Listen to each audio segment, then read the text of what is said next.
नमस्कार, बहुत स्वागत है आपका। आप देख रहे हैं द न्यूज और आपके साथ मैं सृष्टि मिश्रा। G20 सम्मेलन अभी भारत की हर एक जनता, हर एक व्यक्ति ये जानता है कि G20 की अध्यक्षता इस बार कौन कर रहा है? हमारा देश भारत। और ये दिल्ली में, राजधानी दिल्ली में दिसंबर के बीच में होनी है।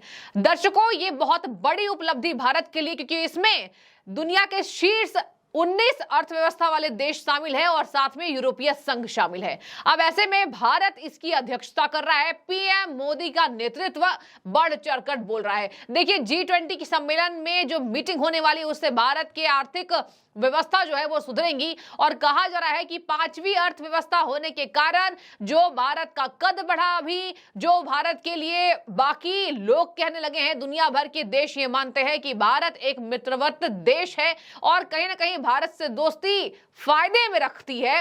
अब ऐसे वक्त में भारत में बैठे कुछ विरोधी इसका विरोध कर रहे हैं। विरोधी मैं इसलिए कह रही हूं, जरा सोचिए, G20 सम्मेलन होना है, इसमें तमाम देशों के सुपर, यहां आप कह लीजिए, प्रेसिडेंट शामिल होने वाले हैं। अब ऐसे में जब ये पहला मौका होगा भारत के लिए, अब ऐसे में आप सोचिए कि कांग्रेस पार्टी इसमें राजनीति कर रही है। पवन खेड़ा के बयान को मैं आपको बता देती हूं, उसके बाद मैं आपको एक झलकियां दूंगी भारत का कितना ज्यादा इससे फायदा होगा और आखिर क्यों पीएम मोदी के नेतृत्व में ये हो पाया है, मैं आपको वो बताऊंगी। लेकिन पहले मैं आपको पवन खेड़ा और कांग्रेस पार्टी के महासचिव जयराम रमेश के बयान को सुना देती हूं। देखिए, यहां इनको इतनी दिक्कत हो रही है। अभी चंद्रयान 3 की जो सॉफ्ट लैंडिंग हुई थी उसमें सब कांग्रेस पार्टी ने कहा चलिए ठीक है, अच्छी बात है।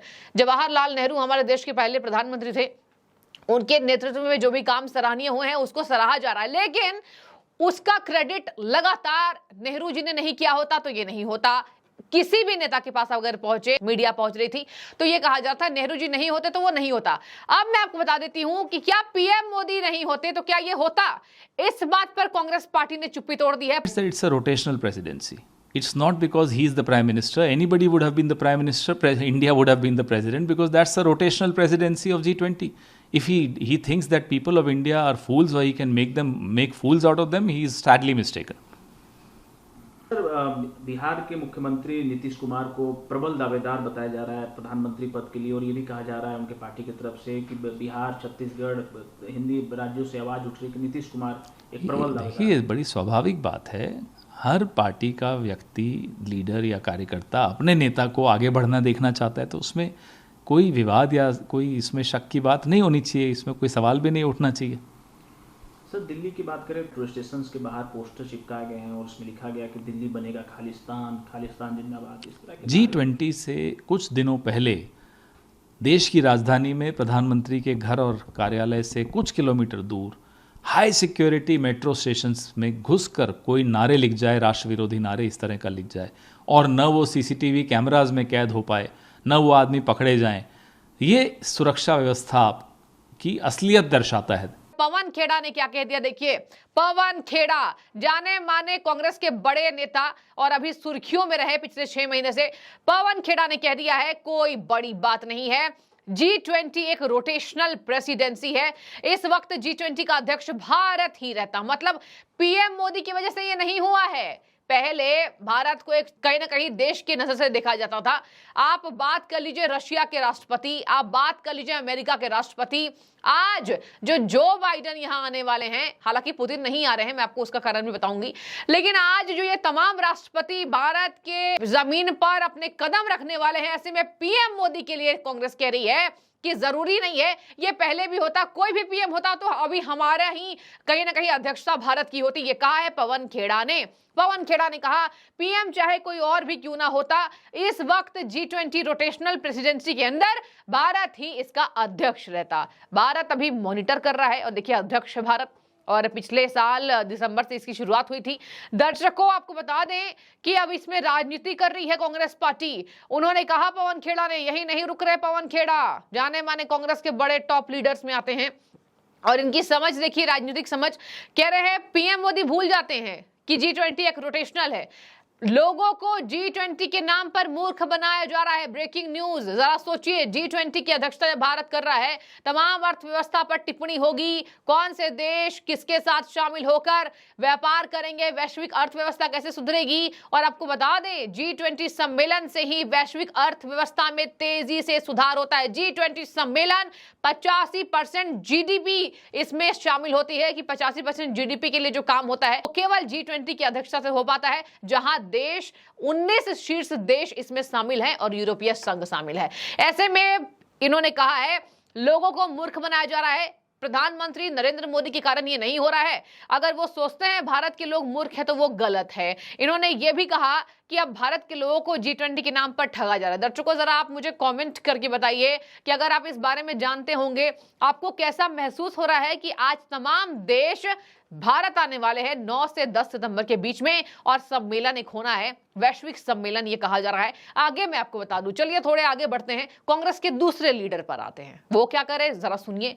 जयराम रमेश थोड़े से कहा जाता है एरोगेंट है, मीडिया से वो ढंग से बातचीत नहीं करते हैं, कई बार उनको देखा गया है। जयराम रमेश ने देखिए क्या कहा है, लोगों को जरूरी मुद्दों से भटकाया जा रहा है। बड़ी खबर देखिए, G20 का जो सम्मेलन है, इससे प्रधानमंत्री का केवल एक उद्देश्य है कि भारत के लोगों को मुद्दे से भटकाया जाए। मतलब जो बाइडेन यहां मूर्ख हो गए, यहां पर तमाम राष्ट्रपति मूर्ख हो रहे हैं जो यहां भारत आ रहे हैं। और आपको बता दें, यहां पर कहा जा रहा है कि लोगों को मुद्दों से भटकाया जा रहा है। मतलब G20 की अध्यक्षता भारत को नहीं करनी चाहिए थी।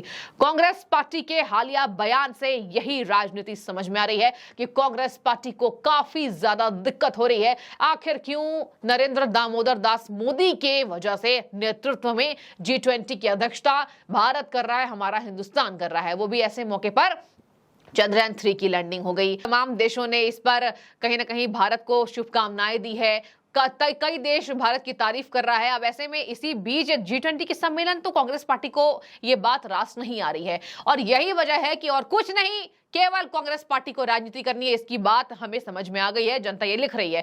दर्शकों, मैं आपको बता दूं, यहां जयराम रमेश ने एक और बात कही है, हमें याद रखना चाहिए, इसी नई दिल्ली में 1983 में 100 से ज्यादा देशों का गुट निरपेक्ष शिखर सम्मेलन और इसके साथ साथ उसके बाद राष्ट्रमंडल देशों का शिखर सम्मेलन सफलतापूर्वक आयोजक हो चुका है। बहुत अच्छी बात है, ये देश के पहले की बात है। 1983 की बात कांग्रेस पार्टी कर रही है, लेकिन 2023 की बात नहीं कर रही है कि G20 सम्मेलन से भारत को तेजी से अर्थव्यवस्था में बढ़ोतरी होगी। और क्या पता G20 सम्मेलन के बाद तीसरी अर्थव्यवस्था बनने की जो कवायद तेज है भारत की, उसका परिणाम जल्द देखने को मिल जाए।